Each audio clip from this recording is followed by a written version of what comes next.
Lectura del Santo Evangelio según San Mateo. Gloria a ti, Señor. En aquel tiempo, al ver Jesús, el gentío subió al monte. Se sentó y se acercaron sus discípulos y abriendo su boca les enseñaba diciendo: Bienaventurados los pobres en el espíritu, porque de ellos es el reino de los cielos. Bienaventurados los mansos, porque ellos heredarán la tierra. Bienaventurados los que lloran, porque ellos serán consolados. Bienaventurados los que tienen hambre y sed de la justicia, porque ellos quedarán saciados. Bienaventurados los misericordiosos, porque ellos alcanzarán misericordia. Bienaventurados los limpios de corazón, porque ellos verán a Dios. Bienaventurados los que trabajan por la paz, porque ellos serán llamados hijos de Dios. Bienaventurados los perseguidos por causa de la justicia, porque de ellos es el reino de los cielos. Bienaventurados vosotros cuando os insulten y os persiguen y os calumnien de cualquier modo por mi causa. Alegraos y regocijaos, porque vuestra recompensa será grande en el cielo, que de la misma manera persiguieron a los profetas anteriores a vosotros. Palabra del Señor. Gloria a ti, Señor Jesús. Empezamos hoy este Sermón de la Montaña que iremos viendo durante bastante tiempo. Y empieza hoy con esta introducción, que son las bienaventuranzas. Y son unos textos que han llevado mucha confusión, se dicen muchas cosas de él y a veces parece como si el cristiano tuviese que buscar todas estas cosas. Hemos de ser pobres en el espíritu, hemos de ser mansos, hemos de llorar, hemos de tener hambre y sed de justicia, hemos de ser misericordiosos y limpios de corazón y trabajar por la paz, hemos de ser perseguidos. Y entonces uno dice, a ver, ¿qué dicen los que sabían de esto, los antiguos? Y sobre todo aquellos que son más cercanos directamente a lo que era el tiempo de Jesús y cómo lo interpreta de forma indirecta el resto del Nuevo Testamento, para entender de qué va todo esto.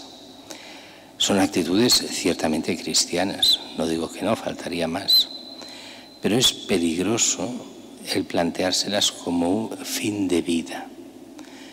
Hemos de buscar que la persecución, hemos de buscar el llorar, hemos de buscar, quién sabe qué, todas estas cosas. Algunas tal vez sí, el ser pobres en el espíritu, en parte lo hemos de buscar, el ser misericordiosos, el querer la paz y la justicia, sí. Pero en el fondo este texto va por otro camino, no tanto en el sentido de que tengamos que marcarnos estas metas, sino que esto lo hemos de entender con la mentalidad oriental con la que los escriben los evangelistas. ¿Qué quiere decir esa mentalidad oriental? Quiere decir, nosotros, cuando se escribe un libro, se hace pues una introducción y nos explica de qué irá el libro. Y después, al final del libro, pues se hace una conclusión, muchas veces, con lo que es lo más importante y a lo donde quería llegar el libro. Aquí la mentalidad oriental es todo al revés. Lo que hace Jesús es, nos pone como introducción lo que para nosotros sería la conclusión. Quiere decir, mirad, ahora os voy a enseñar la parte moral, es el Sermón de la Montaña. Hay más parte moral en la Biblia, no solo está en los Evangelios, no solo hay el Sermón de la Montaña. Pero sí que es verdad que es como un pequeño tratado de moral cristiana, ese Sermón de la Montaña. Y lo que viene a decir es, os pongo por anticipado las conclusiones. El que siga el Evangelio, el que siga el Sermón de la Montaña, acabará viviendo estas bienaventuranzas. No que os las tengáis que proponer, sino que las viviréis. Y así el cristiano que se toma en serio el Evangelio y se toma en serio el Sermón de la Montaña acabará viviendo y entendiendo lo que es ser pobre en el espíritu, que no es ser pobre de espíritu ni mucho menos, sino pobre en el espíritu es, en el fondo, al final, darse cuenta de la primacía de Dios en todo y que todo lo que somos y tenemos es suyo y que hemos de vivir con Él y para Él. Y así los mansos, como Cristo era manso, entenderemos la mansedumbre a partir de la experiencia cristiana. Y lloraremos por tantos pecados, los nuestros, si fuera necesario, y los pecados de los demás. Y tendremos esa hambre y sed de justicia. Recordemos que en el sentido clásico, evangélico, la justicia es la santidad, tener hambre de santidad. Y quedaremos saciados.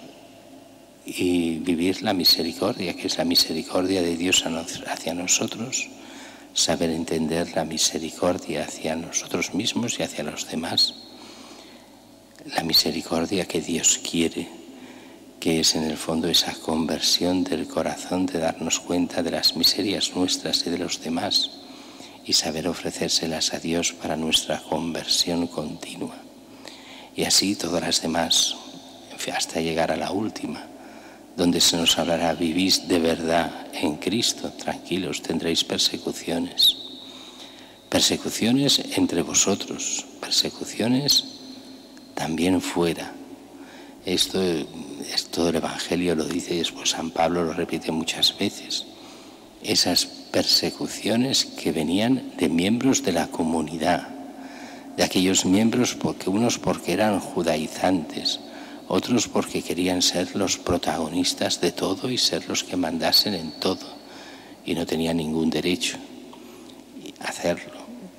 Y así, y las persecuciones después, que se verán sobre todo en los Hechos de los Apóstoles y en las cartas de Pablo, las persecuciones de los poderosos de esta tierra, que no les interesa Cristo ni la doctrina cristiana, porque para ellos es alienante, no les permite, si todo el mundo la siguiera, perderían sus negocios. Y por negocios entiendo no solo negocios económicos, negocios políticos, su forma de hacer quedaría retratada. No interesa el cristianismo, no interesa Cristo, no interesa la fe. Todo eso nos llevará a problemas, pero eso son, como decía, las conclusiones. Es esa introducción que nos dice: ¿queréis vivir en Cristo? Ateneos a las consecuencias, os pasarán estas cosas. No es que las tengáis que buscar, será vuestra misma acción en nombre de Dios que llevará a la persecución, que llevará a los malos entendidos, que llevará a todo lo que Cristo sufrió.